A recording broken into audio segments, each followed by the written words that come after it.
Aaron Shoemaker. Woo! And bad chords. There we go, so I don't play guitar. Alright, I got this. Alright, you're next. No, I was not a contestant. Storyteller. You might see her on the street and be like, is that a anthropomorphic sunflower? No. Is it a fish out of water? Maybe. It's Alita Harper.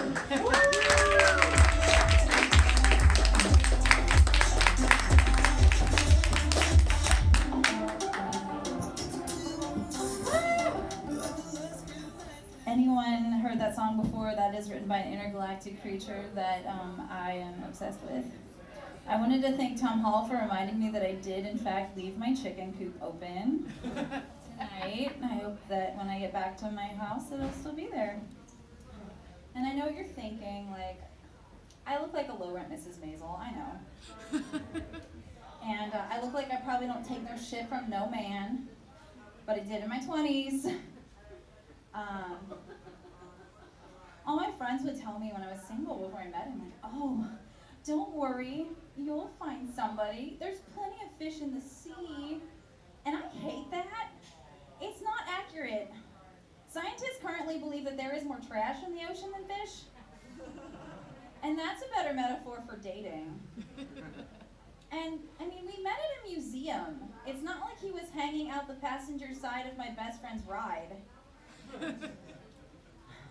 90s R&B did not prepare me for that, and they should have written more comprehensive songs about red flags.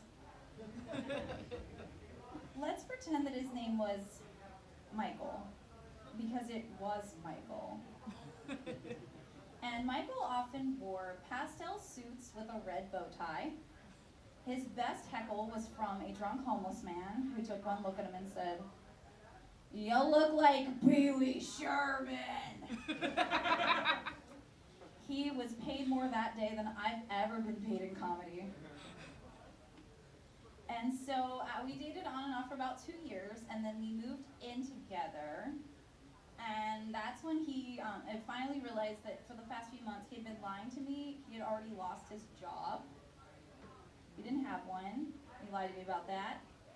Pretty good time for me to bring up that out of all of the men I've ever dated, this is for some reason the only one my mom liked. But she chose my dad, so her approval means nothing. Michael's hobbies included shoplifting, cheating on me, and pretending to take the mortgage payments to the bank, but actually pocketing them to buy drugs. Don't worry, it wasn't a complete waste. No. One of the other women told me that he felt really productive when he stayed up all night smoking meth in my living room. And I was like, you're making this a weird birthday for me, Carly. And so, take it from me, if you have a stay-at-home sociopath that you are supporting, along with his drug habit, you need hobbies to unwind. Cheap hobbies. So I took up gardening, but let's be honest, if you're broke and you're taking up gardening, your hobby's not starving. So I wanted raised beds. We hired one of our friends to come install them for us. My ex actually paid him in drugs that someone gave him for free. Oh shit, I'm an idiot. Fell for that one. So our friend showed up and he had a shirt on that he made himself. It had a cute little fetus on it with like the cutest little cross on his little tail, and the caption actually read, "Abortion sends babies to God faster." I'm pretty pro-choice and I thought that was a bit much. It did serve a real purpose. My neighbors had some Jehovah's Witnesses knock on the door. They took a look at him, looked at each other, hopped in the car, and didn't come back for 6 years. He could charge for that. That's a service I would have paid for. And my garden flourished. It just took off. I had so many of the spiciest habanero peppers, blah, blah, blah, motivational poster, life gives you lemons. I perfected habanero hot sauce. And so the only problem was there was so much, first of all, it was perfect. It really, really brings the heat. It favorite, and Aaron might approve. Next day, it doesn't burn your asshole. Only problem I had with it was there was so much of it, so I started giving it to friends because homemade gifts are broke people gifts. And my ex would criticize the quality of the hot sauce as I was giving out a jar, because heaven forbid I take any attention away from him. I was happy to entertain any of his suggestions, but all of his suggestions involved me handling the habaneros a lot more. So I said, that's fine, I'll try that out, but can you get me some gloves? I mean, and by that I meant shoplifting. And for some reason this made him like really mad, like he didn't want to go do this for me, and I was like, well, but it's your favorite, and shoplifting's a hobby of yours. And so, to this day, I don't quite know why he's mad, but I assume that he was like mad at the concept that I wanted protection against vegetables. Like, I don't understand it. I see them at the grocery store all the time. They seem pretty cool. And what's next? Is she gonna try to use her Second Amendment right to protect herself against broccoli? I mean, if anything, she should be worried about asparagus because it's the one that shoots. Is she afraid of celery because it stalks? Does she not want her information leaked? I do not care at all. I'm gonna be real, those puns were for me. You're welcome. But, so, he reacted to that like any, 20-year-old, he was just like, a 20-year-old man, he was just super rational about it, and he was like, fine! I'll just do it myself! I mean, I guess he thought so poorly of me that if I could make habanero hot sauce, anyone could do it, Easy peasy habanero squeezy. And by that I mean the next morning, I found myself at the breakfast table with my bare-handed boyfriend, ripping apart each habanero pepper and fishing out the seeds. Weird kink! And so, next thing I know, he touched his face, and I was like, ooh, maybe you should go wash your face. How dare I suggest something so reasonable?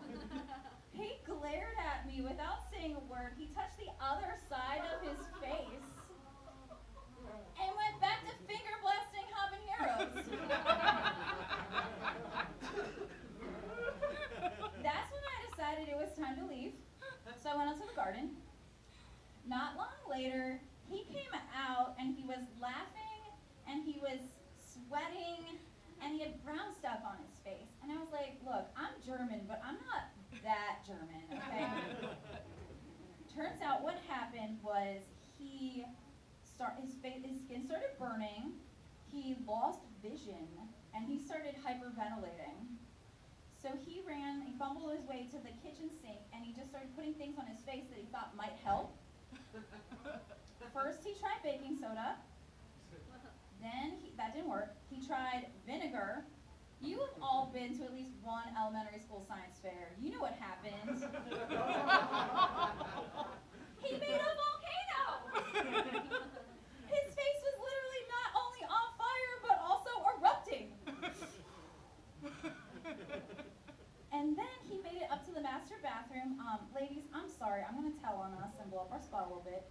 Gentlemen, every woman you know has an entire medicine cabinet full of creams and lotions and skincare products that we plan to use, but we never do.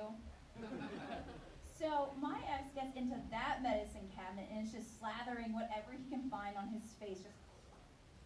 It's like various skincare goos, if you will. So about 3 bottles deep, he has like a moment of mental clarity, and he just goes, oh, did I touch my penis? And so he like shifts his focus from his burning skin to his penis. I think he realized at that point I was right, he should not touch it. And he didn't touch it, he was fine. So he was back to like putting stuff on his face. And I think this is the part of my set where I just tell everyone, public service announcement, we learned the hard way so you don't have to. Techno Extreme takes the oil out of poison ivy when you wash with it. Also near your kitchen. That plus avocado oatmeal face mask spared him from a face full of fire. And so there he was, standing in my front yard, covered in chemical burns and skincare goo, and I decided to do what any good girlfriend would. I grabbed the camera, and I took this picture. So you can realize from this picture, I censored his face because I don't want to get sued. I also censored his Slipknot shirt. I'm not like afraid of their lawyers or anything, but like, I don't know, they're a pretty shitty band, but they deserve so much better than being associated with this moron. I'd also like to point out that he cut off those sleeves himself. Yes, he did.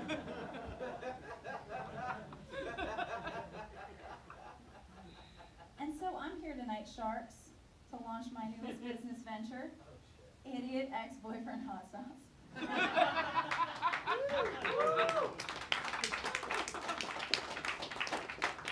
Starting a hot sauce business goes against every single business advice book I've ever read.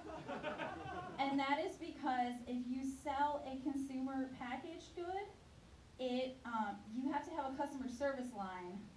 And you get the dumbest calls. And I'm a comic, so I'm kind of here for it. Like, I think they're going to be lit. I can just picture it now. 3 a.m. Aaron Shoemaker calls my hotline because he's eaten my hot sauce and his diarrhea is foamier than usual.